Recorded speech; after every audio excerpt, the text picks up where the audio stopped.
Bienvenidos a su programa El Hombre Católico en el mundo de hoy, donde buscamos formarnos como adultos en la doctrina católica, llevando el mensaje del Evangelio a diversos ámbitos de la vida, fortaleciendo las virtudes cristianas fundamentales frente a las nuevas tendencias de pensamiento.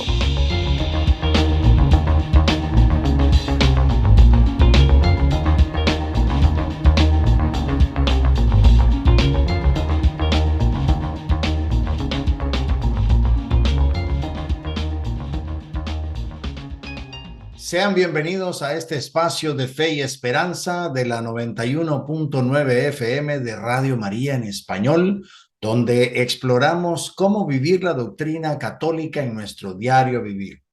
Acompáñanos en esta hora llena de inspiración y formación espiritual para enfrentar juntos los desafíos de nuestra época desde la perspectiva de la fe cristiana. Soy Leo Janón y te doy la bienvenida en esta edición muy especial de El Hombre Católico en el mundo de hoy, en el corazón del mes de julio, con una fiesta espectacular. Nos sumergimos en esa advocación, una de las más queridas y fecundas de toda la Iglesia. Hoy es la fiesta de la Virgen del Carmen. Desde el Monte Carmelo hasta nuestros días, su presencia ha marcado generaciones enteras y en esta hora queremos dejarnos abrazar por su manto, descubrir su historia, su espiritualidad y su misión viva en medio del mundo. Es un gusto, como siempre, compartir este momento con nuestros oyentes de Radio María en las ciudades de Washington, de Chicago, Nueva York, Boston, en Houston y también en el sur de la Florida, así como con nuestra querida audiencia en YouTube, Facebook Live y otras plataformas donde el Señor, en su infinita providencia, nos permite llegar con este mensaje de luz y de verdad. Comencemos como siempre lo hacemos en el nombre del Padre, del Hijo y del Espíritu Santo. Amén. Ven Espíritu Santo, llena los corazones de tus fieles y enciende en ellos el fuego de tu amor. Envía, Señor, tu Espíritu y todo será creado y renovarás la faz de la tierra. Oh Dios, que has iluminado los corazones de tus hijos con la luz del Espíritu Santo, haznos dóciles a sus inspiraciones para gustar siempre del bien y gozar de su consuelo. Por Cristo nuestro Señor. Amén. Bien, hoy vamos a subir al Monte Carmelo con María Santísima. En el primer segmento vamos a descubrir el valor espiritual del Carmelo en el Antiguo Testamento. En el segundo vamos a explorar el nacimiento de la Orden Carmelita y su identidad profundamente mariana. En el tercero vamos a entrar en la aparición de la Virgen del Carmen y el sentido del escapulario. Y en el cuarto vamos a ver cómo esta devoción se universalizó y sigue fecundando a la Iglesia entera. Ya regresamos para comenzar este camino con la Virgen del Carmen. Bienvenidos al mundo de la fe y la reflexión. Es hora de sumergirse en el primer segmento del Hombre Católico en el mundo de hoy. Empezamos nuestro primer segmento. Soy Leo Janón. Queridos hermanos de Radio María, qué gusto estar con ustedes en este día tan especial. Hoy, en lugar de comenzar hablando de la Virgen del Carmen, como muchos esperarían, vamos a hacer un giro hermoso y profundamente necesario. Vamos a irnos a los cimientos espirituales del Carmelo, a esa montaña que da origen a una de las advocaciones marianas más queridas por el pueblo católico. Pero antes de hablar de María, antes de hablar siquiera de la Orden del Carmen, tenemos que mirar al monte, al lugar mismo que vio profetas caminar, oraciones elevarse y fuego descender del cielo. Hoy vamos a subir espiritualmente ese monte, no con los pies, sino con el corazón. Y como todo camino de su vida, esto implica esfuerzo, silencio y deseo de encontrarse con Dios. Empezamos por entender por qué ese lugar geográfico se volvió un lugar espiritual tan importante. Y claro, No podemos hablar del Monte Carmelo sin hablar del profeta Elías, ese gigante de fuego que desafió reyes, falsos dioses y hasta un pueblo tibio. Así que comencemos con humildad a contemplar este monte y dejarnos confrontar por su mensaje. El Monte Carmelo. Este monte no aparece por primera vez con Elías, en realidad es mencionado desde tiempos de Josué y Samuel como parte de las regiones habitadas y fértiles de Israel. Su nombre en hebreo, Carmel, significa viña de Dios o jardín fértil, lo cual ya nos da una pista de su significado simbólico. En medio de tierras áridas y desiertos secos, el Carmelo aparecía como un oasis de vida, de belleza y abundancia. Para los antiguos israelitas, el Carmelo era como un canto a la fidelidad de Dios que hace florecer la tierra cuando el hombre camina con él. Así lo recoge Isaías cuando profetiza que el desierto florecerá como el Carmelo. Es decir, no era un monte cualquiera, ya evocaba esperanza, restauración y bendición. Pero aquí viene lo interesante. A pesar de su riqueza natural, el Carmelo también fue escenario del olvido de Dios. En tiempos de Elías, el pueblo ya había caído en la idolatría, adorando a Baal, un falso dios cananeo que paradójicamente era considerado el señor de la lluvia y la fertilidad. O sea, un falso dueño del Carmelo. Y eso es lo que duele. Un lugar que debía ser símbolo del amor de Dios se había convertido en plataforma para el engaño espiritual. ¿Cuántas veces en nuestra vida sucede eso? Espacios que fueron de oración, de bendición, de fidelidad, los dejamos secar, los entregamos al ruido, al pecado, a la indiferencia. Por eso el Carmelo necesitaba ser purificado, recuperado, restaurado como altar vivo. Y ahí es donde aparece Elías. Pero antes de hablar de él, preguntémonos, ¿qué partes de nuestra vida eran antes jardines de Dios y hoy están ocupados por ídolos? Bien, Elías no elige el Monte Carmelo al azar.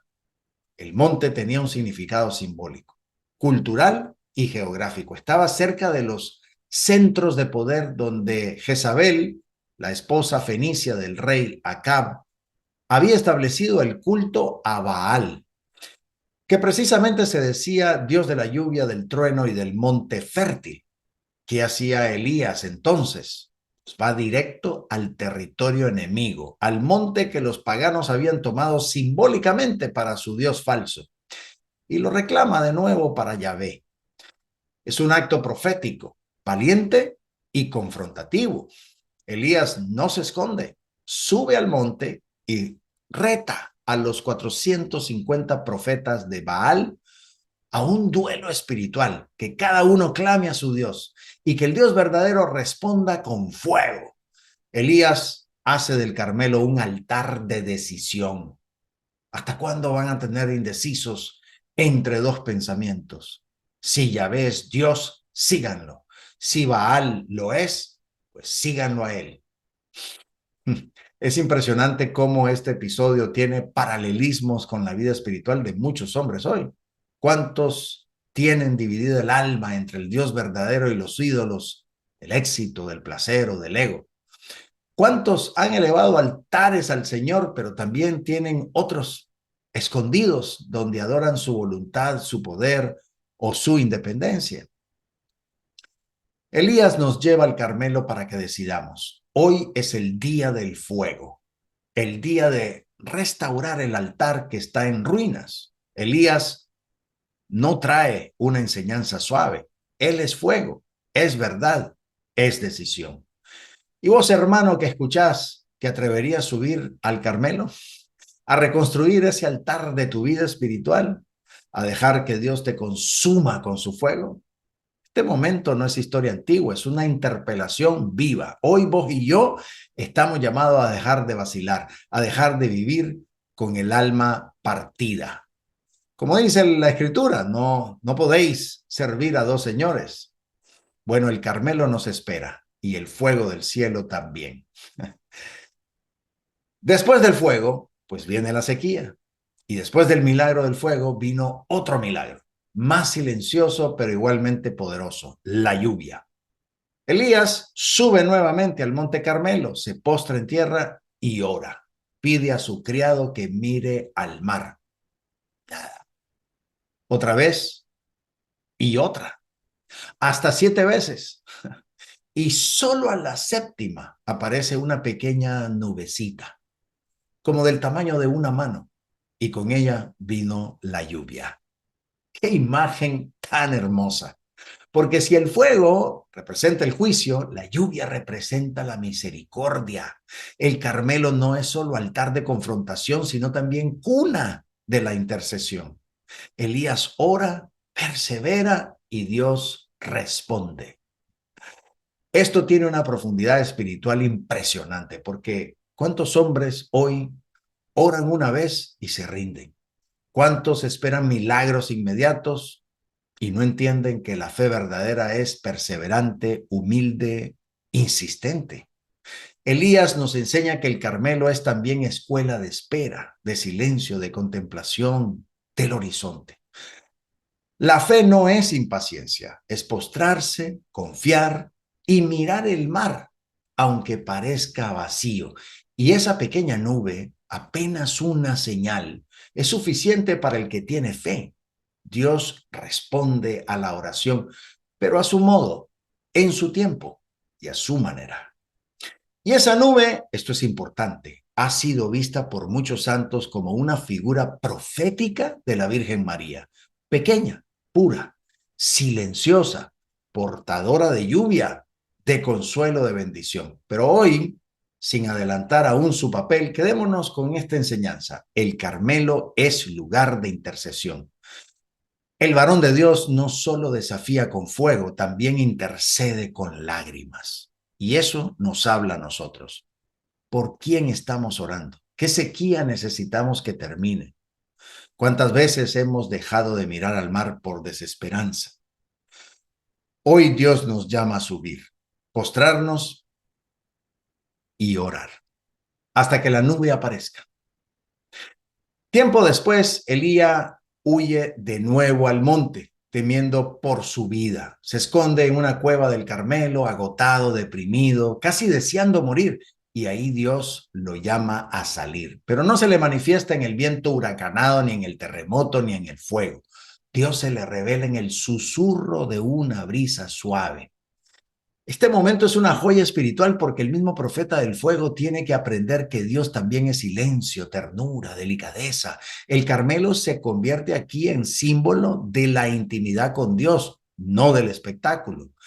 Entonces Elías se cubre el rostro con el manto, reconoce la presencia del Dios invisible en la sutileza del viento.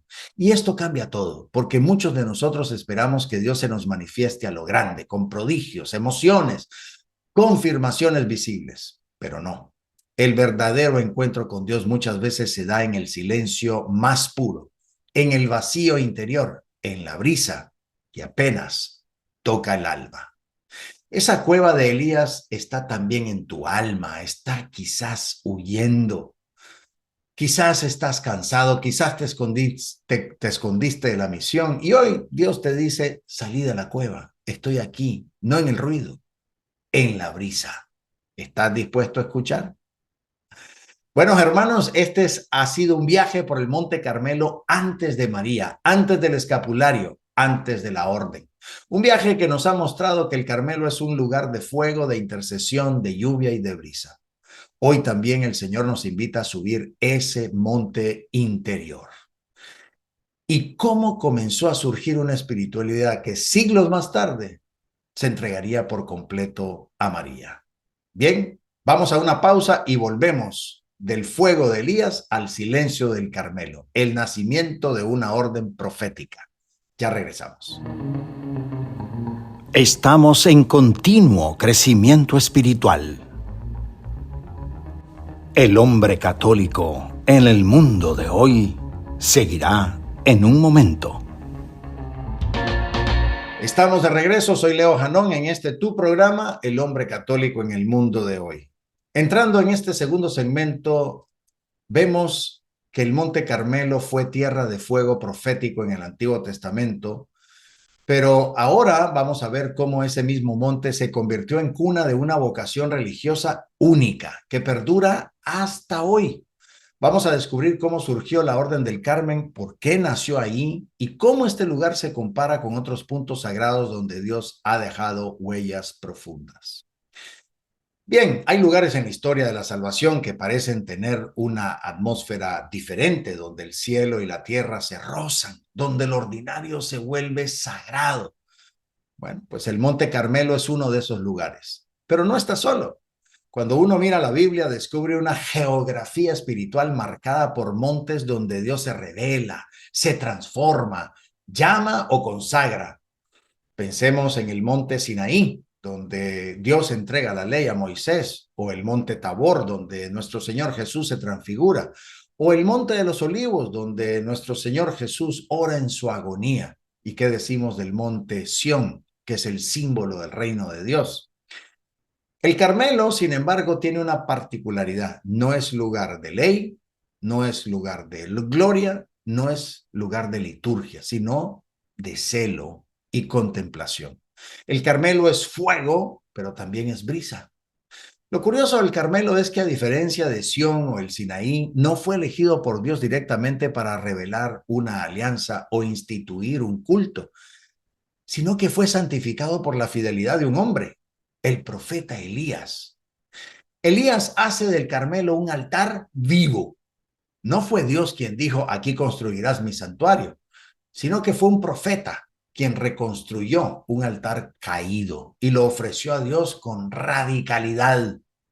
Y eso nos habla de algo profundo. Hay lugares santos que Dios elige y otros que Él confirma por la santidad de quienes lo habitan. El Carmelo no fue templo, pero fue refugio. No fue sede del arca, pero fue escuela del silencio. Y eso lo hace eterno. Y si miramos nuestra historia de fe, la iglesia ha reconocido también que ciertos lugares cargan un peso espiritual muy especial, aunque no hayan sido consagrados con truenos y tablas de piedra. Pensemos en Asís, por ejemplo, con San Francisco, o Loyola con San Ignacio, o Lisieux con Santa Teresita. Son como pequeños Carmelos, montes interiores donde la fidelidad de uno se vuelve herencia para muchos. Entonces, el Monte Carmelo se compara a otros lugares santos, sí, pero se destaca porque no es santuario de piedra, sino santuario del alma. Y por eso, siglos más tarde, una orden completa querrá volver ahí para hacer de este monte su lugar espiritual. Entonces, pensemos en la iglesia que nace en Jerusalén con la predicación de los apóstoles y el fuego del Espíritu Santo en Pentecostés, pero rápidamente se extiende y se consolida en Roma, corazón del imperio y centro neurálgico de la civilización en ese tiempo. ¿Por qué en Roma? ¿Por qué ahí, en la ciudad del César? El testimonio de Pedro y Pablo selló la sangre del evangelio con martirio, y porque el Señor quiso que desde ese centro político se irradiara una fe universal. Entonces Roma se convirtió en la sede apostólica, en la columna vertebral visible de nuestra Santa Iglesia Católica. Pero esto no significó que se apagaran otros lugares santos, muy por el contrario. En medio de esta expansión eclesial, el Monte Carmelo quedó atrás geográficamente, pero no espiritualmente. Fue de algún modo un monte silencioso que mantuvo encendido el fuego profético de Elías en tiempos de cruzadas, inestabilidad y búsqueda de santidad. En el siglo VII, un grupo de peregrinos y ermitaños, inspirados por la vida de Elías y María, se asentaron en el Carmelo, buscando vida de oración, penitencia y silencio. No iban a fundar una orden, iban a vivir el evangelio como los antiguos profetas. Sin embargo, su testimonio encendió algo nuevo. Y siglos después, la iglesia reconocería en ellos una nueva orden religiosa, los carmelitas. Esto es hermoso. Mientras Roma organizaba la fe y las universidades medievales estructuraban la teología, en un rincón olvidado de Tierra Santa, Dios levantaba una llama de contemplación. El Carmelo fue un recordatorio de que no todo se construye en piedra o en política, que la iglesia, aunque visible y jerárquica, también necesita montes interiores, lugares donde se ore sin interrupción, donde el fuego de la profecía no se apague. Por eso el Carmelo tiene su lugar, porque es la resistencia silenciosa del espíritu frente al ruido del mundo. Y de ahí nacería una de las órdenes más bellas que ha conocido la iglesia. La iglesia, guiada por el Espíritu Santo, ha visto nacer a lo largo de los siglos múltiples órdenes religiosas, cada una con su propio carisma, espiritualidad y misión. Todo comenzó con los monjes benedictinos, fundados por San Benito en el siglo VI. Su lema, ora et labora, ora y trabaja, marcó el corazón del monacato occidental. Después vinieron los cartujos y los cirtesienses, con vidas aún más austeras y contemplativas. Estas órdenes buscaban la soledad, el silencio, la vida en comunidad monástica. Fueron los guardianes de la cultura y la oración durante siglos oscuros. Luego, en los siglos VII y VIII, llegaron las órdenes mendicantes, los dominicos, los franciscanos, los agustinos y los carmelitas. Estos ya no vivían en monasterios cerrados, sino que salían a predicar, mendigar y servir, viviendo en fraternidad con votos, pero insertos en las ciudades. Los franciscanos abrazaron la pobreza radical. Los dominicos, la predicación de la verdad. Los agustinos, la comunidad fraterna. Y los carmelitas, el silencio de la montaña en medio del mundo. Cada uno reflejaba un rostro distinto de Cristo, como si Dios dijera: quiero que mi iglesia respire con muchos pulmones. Más adelante, en el siglo XVI, surgieron las órdenes apostólicas, como los jesuitas, fundados por San Ignacio de Loyola, con un enfoque más intelectual, educativo y misionero. A lo largo de la historia, estas órdenes han sido como ramas de un solo árbol, que es la iglesia, y cada una ha cumplido una función esencial. ¿Cuál es la belleza del Carmelo dentro de toda esta riqueza? Pues que nos recuerda que la iglesia no solo debe hablar, también debe escuchar. Que no basta con predicar o enseñar, también hay que adorar, contemplar, esperar. Y por eso los carmelitas, nacidos en el silencio del Carmelo, permanecen como custodios del alma orante de la iglesia. Muchos católicos conocen a los franciscanos por su pobreza alegre, o a los jesuitas por sus colegios y misiones, o a los dominicos por su predicación sólida. Pero cuando hablamos de los carmelitas, suele haber un silencio, y quizás es apropiado, porque si hay una palabra que define a los carmelitas es precisamente esa: el silencio. Nacieron como ermitaños en el Monte Carmelo, inspirados por el profeta Elías, y luego se reorganizaron como orden religiosa cuando debieron emigrar a Europa. Pero el alma del Carmelo nunca cambió. Su lema lo dice todo: con celo he sido celoso por el Señor, Dios de los ejércitos. Esa es su misión: vivir con celo ardiente por Dios, en silencio y oración, como Elías. El espíritu carmelita es profundamente contemplativo, no se centra en hacer muchas cosas, sino en estar con Dios, en habitar su presencia, como María en Nazaret, como Elías en la cueva. Su vida gira en torno a la oración continua, la lectura orante de la palabra, la lección divina, el silencio interior y exterior, la humildad profunda y esa confianza total en la providencia. Para el carmelita, la oración no es un momento del día, es el aliento de su alma. Muchos no saben que los carmelitas son los guardianes del misterio, los que oran por el mundo desde lo escondido. Su vocación es estar de pie ante el Dios vivo, como Elías, y ofrecerle todo en comunión con la iglesia. Y esto nos interpela como laicos, porque el espíritu carmelita no es exclusivo de los frailes o monjas. También hay carmelitas descalzos seglares y muchos hombres y mujeres que viven en esa espiritualidad en el mundo. En un mundo ruidoso, hiperactivo, ansioso, pues los carmelitas nos recuerdan que el alma necesita respirar, orar, escuchar. Que la iglesia no se sostiene solo con estructuras, sino también con rodillas dobladas en lo secreto. Descubrir el Carmelo es descubrir un pozo de agua viva para el alma. Y hoy más que nunca necesitamos recuperar el valor del silencio, la interioridad y la oración profunda, porque ahí y solo ahí Dios se deja encontrar. Bien, vamos a una pausa y regresamos para hablar ahora sí de la Virgen del Carmen. Ya volvemos. Nuestra reflexión continúa. Manténganse sintonizados para más de El Hombre Católico en el mundo de hoy. Estamos de regreso para nuestro tercer segmento. Soy Leo Janón. Si hasta ahora hemos caminado por el monte del fuego, del silencio y de la contemplación, pues ahora entramos en la cima más alta del Carmelo espiritual, la presencia de nuestra Madre, la Virgen María, la Virgen del Carmen.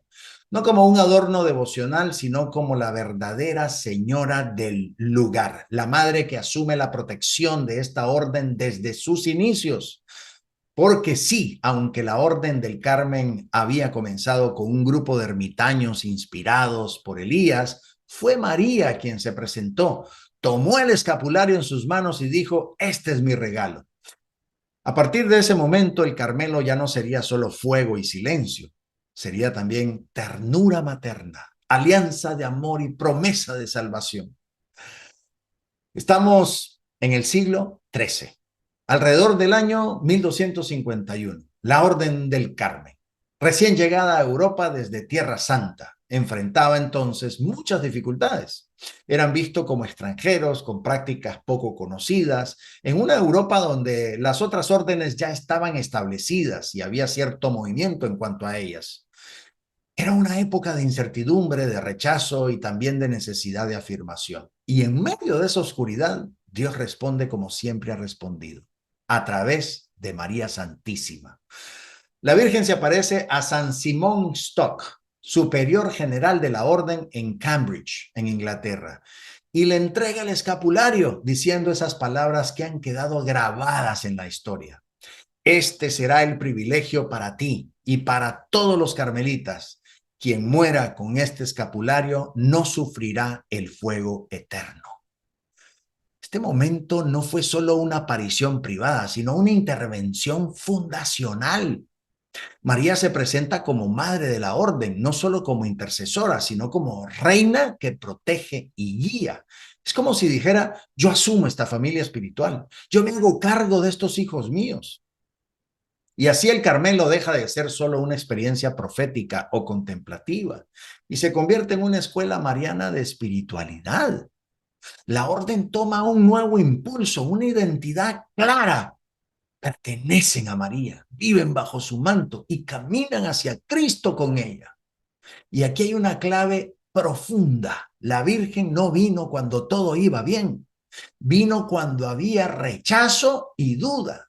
Y eso nos enseña algo para nuestras propias vidas. María no se presenta cuando todo está bien, todo es perfecto, sino cuando más necesitamos su presencia, su ternura, su dirección. La aparición a San Simón Stock es el momento en que el Carmelo deja de ser solo un grupo de ermitaños y se convierte en una familia mariana universal, abrazada por una madre que nunca abandona a sus hijos. Si hay una orden religiosa que se puede llamar enteramente mariana, esa es la del Carmen.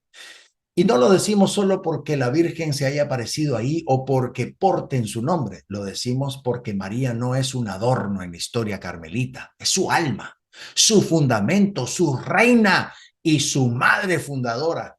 Mientras otras órdenes, como los dominicos con el rosario o los franciscanos con ese amor tierno hacia la Virgen, han desarrollado hermosas devociones marianas, en el Carmelo María se presenta como quien funda, guía y protege directamente.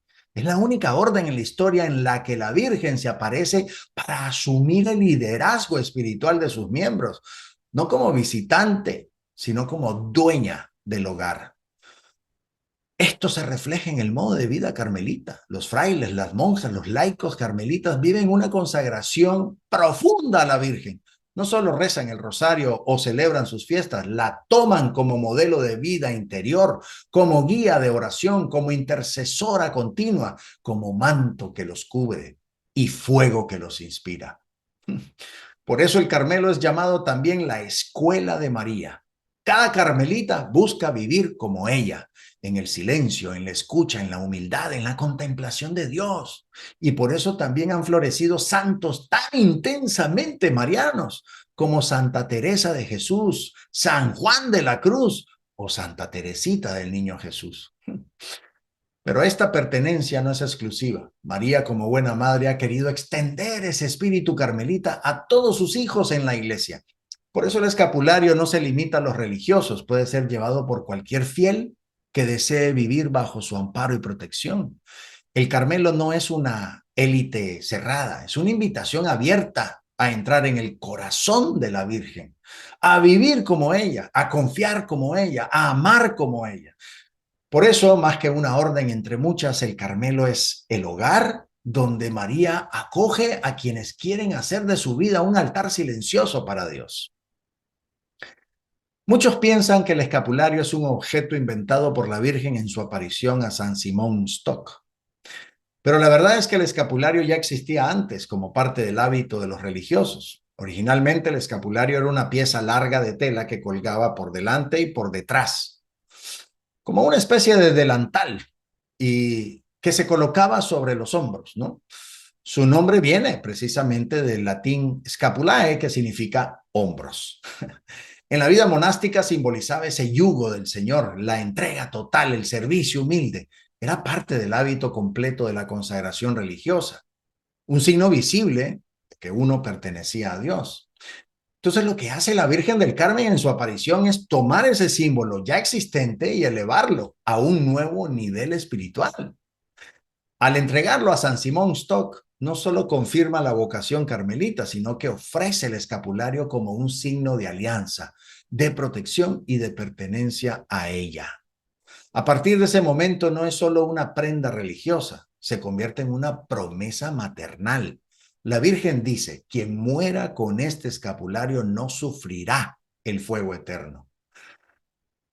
Pero esto no debe entenderse como una garantía mágica, sino como una alianza de amor. Quien vive consagrado a María, quien la toma como madre y modelo, camina en la gracia y bajo su protección.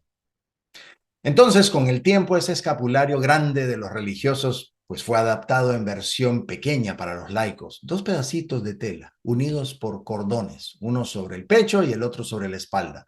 Pero el símbolo es el mismo. Llevar el manto de María, vivir bajo su mirada, recordar a diario que pertenecemos a ella y a nuestro Señor Jesucristo. No es una superstición ni un objeto de buena suerte. Es una memoria viva de una consagración. Es decirle al mundo y al cielo, soy de la Virgen y confío en su intercesión hasta el final. Ese es el verdadero sentido del escapulario de la Virgen del Carmen. La Virgen no aparece por capricho. En cada una de sus manifestaciones a lo largo de la historia pues existe siempre una necesidad urgente, una crisis espiritual o social que exige una respuesta del cielo. Y eso también se cumple en el caso de su aparición como Nuestra Señora del Carmen. A mediados del siglo XIII, la orden carmelita estaba en peligro real de desaparecer, perseguida, incomprendida, desplazada. La aparición de la Virgen fue una intervención de rescate, una señal clara de que esta orden le pertenece, que no estaba sola. María se presenta cuando más se la necesita y lo hace con una ternura y una autoridad que cambia todo. Pero esto no fue un hecho aislado, porque a lo largo de la historia la Virgen del Carmen ha seguido apareciendo, protegiendo, consolando, incluso en momentos de muerte. Muchos testimonios de fieles cuentan cómo el escapulario ha sido encontrado en cuerpos intactos tras incendios, o cómo personas alejadas han regresado a Dios en sus últimos momentos, gracias a esa alianza silenciosa que hicieron con María. ¿Magia? No, promesa de madre. Y no una promesa cualquiera, sino de una madre que nunca olvida a un hijo consagrado. Hoy más que nunca necesitamos esa madre. Vivimos tiempos de confusión, ruido, ataques a la fe, tibieza espiritual y de nuevo María se aparece. No visiblemente, pero sí a través del signo del escapulario, a través de los carmelitas, a través de su llamado al silencio y a la oración. Si vos estás pasando por una crisis y sentís que tu fe se tambalea, si sentís que tu vocación de hombre de Dios está siendo atacada, entonces el Carmelo es para vos. Y la Virgen del Carmen quiere cubrirte con su manto. No lo dudes. María aparece porque sabe cuándo es el momento de salvarnos. Bien, estamos prácticamente llegando al final de este tercer segmento donde ya estamos hablando de la Virgencita, que no vino a decorar una orden, vino a fundarla con su presencia, a protegerla con su manto y a sellarla con el escapulario. Así que vamos a una pausa y regresamos para hablar de la orden a la Iglesia Universal, esa esperanza que la Virgen del Carmen nos trae a todos nosotros, incluso a otras espiritualidades. Ya volvemos. El cierre está cerca, pero aún hay más por descubrir. El hombre católico en el mundo de hoy continuará en breve. Llegamos al último segmento y queridos hermanos, hemos visto cómo la Virgen del Carmen nació con fuerza en el Carmelo, pero ahora está en su bendita devoción floreciendo más allá de las paredes del convento, cómo se expandió a Roma, a América, a cada rincón de la iglesia y se convirtió en una vocación querida y poderosa en toda la iglesia, no solo entre los carmelitas. Vamos a descubrir por qué el 16 de julio es para todos nosotros una fecha espiritual vital.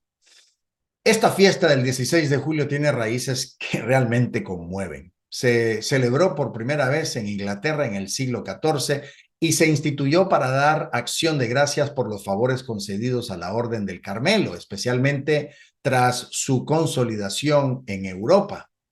Por ahí, por el año 1332, se arraiga entre los carmelitas y en 1726 el Papa Benedicto XIII eleva esta celebración al calendario universal de la iglesia, abriéndola a todos los fieles. Ese paso de ser fiesta interna a un encuentro del pueblo de Dios a nivel universal revela una verdad profunda. La gracia carmelitana no está reservada a unos pocos, sino que se ofrece a toda la iglesia. Esa secuencia litúrgica Flos Carmeli, la flor del Carmelo, que se canta en esa fiesta, refuerza esa expansión. Flor del Carmelo, floreciste en un alba de luz.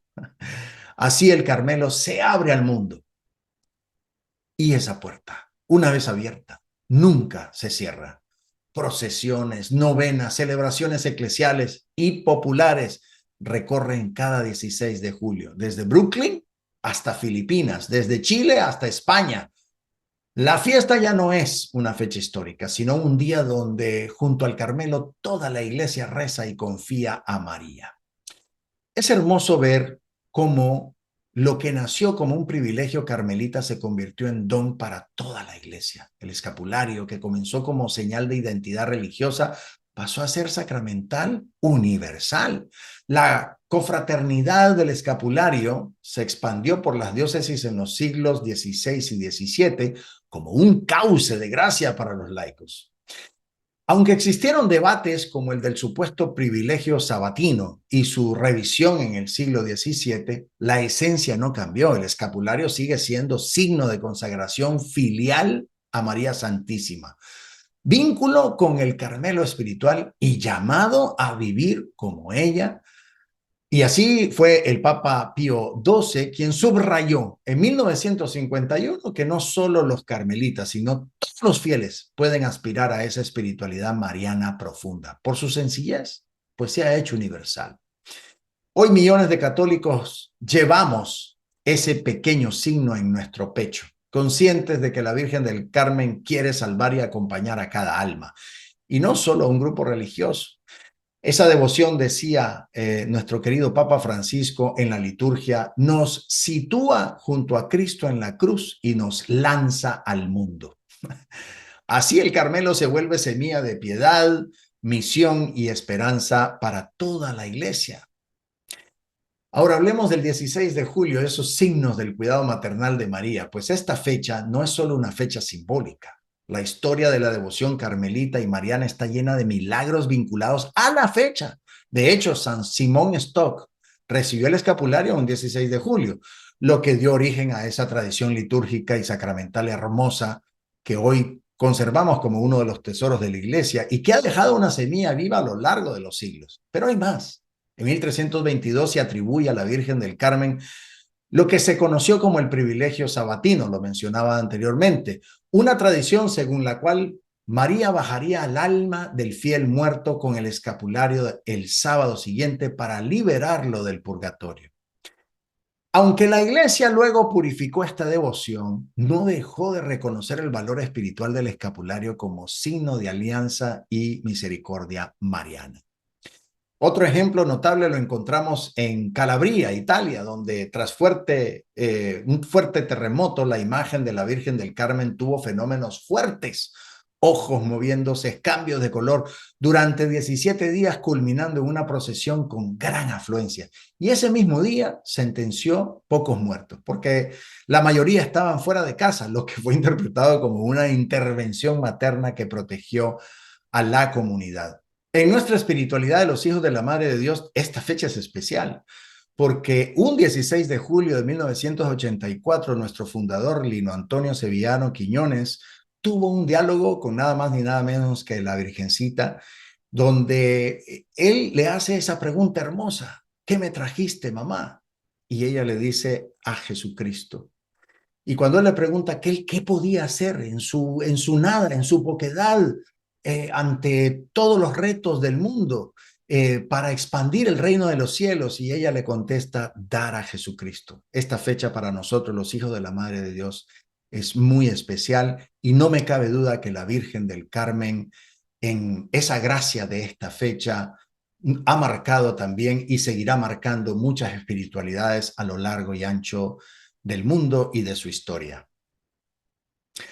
La fiesta del 16 de julio genera hoy una oleada de expresiones religiosas en todo el mundo. Sí, por ejemplo, la procesión anual en Brooklyn, donde hay un gigantesco giglio con la imagen de la Virgen, corona calles enteras, atrae multitudes y se convierte en una experiencia espiritual y comunitaria marcada por la alegría y la fe. En Filipinas, el Santuario Nacional del Monte Carmelo en Quezon City es declarado Basílica Menor en un 16 de julio y funciona como centro de devoción mariana para una nación completa. La policía, las familias, las comunidades enteras, todos entregan su fe a María como protectora. Y en Fátima, durante las apariciones finales del 13 de octubre de 1917, María aparece con el hábito carmelita, recordándonos que esta advocación sigue resonando profundamente, incluso entre las manifestaciones marianas más reconocidas. Es decir, estas manifestaciones no son meros eventos folclóricos, sino señales de una espiritualidad que sigue actuando con la fuerza de una iglesia contemporánea impresionante. María del Carmelo sigue siendo madre y guía. Y el 16 de julio sigue siendo un pivote donde el cielo se hace cercano a lo humano. Queridos hermanos, hemos recorrido hoy cómo la Virgen del Carmen salió del Carmelo para abrazar a la iglesia entera, manifestando su poder maternal en prodigios ligados al 16 de julio, protección de desastres, apariciones reveladoras, festividades multitudinarias, paso a nuevas espiritualidades, todo para decirnos que María sigue viva, sigue actuando, sigue guiándonos como madre fiel. En esta fiesta, cada gesto, cada canto y cada escapulario que vemos no son solo símbolos, son semillas que siembran aliento, consuelo y misión para cada creyente. Que hoy renovemos nuestra memoria creyente. María no se olvida de nosotros ni nos deja solos en el camino. Que la Virgen del Carmen nos cubra con su escapulario, nos acerque al corazón de su Hijo y nos enseñe a vivir con fe ardiente, alma contemplativa y misión decidida, y que bajo su manto sigamos caminando como hombres católicos en el mundo de hoy con la alegría de sabernos guiados por la Madre del Carmelo. Nos reencontramos en la próxima edición, no sin antes rezar juntos. Jesús, me fío de ti, te quiero, te adoro, te doy gracias. Te pido perdón, te pido gracias y me ofrezco a ti como María. Madre de la misericordia, Madre buena. Tú que trajiste al Salvador al mundo, eres Madre y Reina de este suelo como eres de nosotros en el cielo.